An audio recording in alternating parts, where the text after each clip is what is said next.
ও মালিক, ও আল্লাহ, ইয়া আল্লাহ, আল্লাহ আমরা আর জুলুম করব না,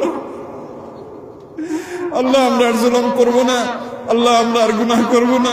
আল্লাহ আমাদেরকে আপনি গুনাহমুক্ত জীবন দান করেন, আল্লাহ আমাদের তাকওয়ার জীবন দান করেন, আল্লাহ আমাদেরকে তাকওয়ার জীবন দান করেন।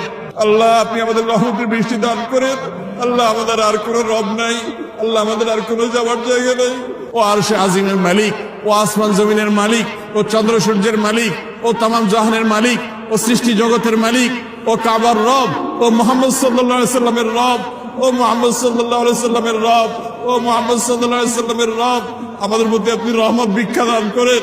আল্লাহ আমাদের মধ্যে আপনি রহমত ভিক্ষা দান করেন। আল্লাহ আপনার রহমতের ভিক্ষা চাই, আল্লাহ আপনার রহমতের ভিক্ষা চাই, আল্লাহ আপনার রহমতের ভিক্ষা চাই। আল্লাহ আমাদের অনাবৃষ্টির সমস্যা দূর করে দিন। আল্লাহ আমাদের আগে একদিন এক রাতের মধ্যে এই কোরআনের সব পাতাগুলো আল্লাহ তুলে নেবেন আসমানে। হাদিসে এসেছে কোরআনের শুধু পৃষ্ঠাগুলো থাকবে, কালি থাকবে না। এটা শেষ জামানায় হবে সামনে।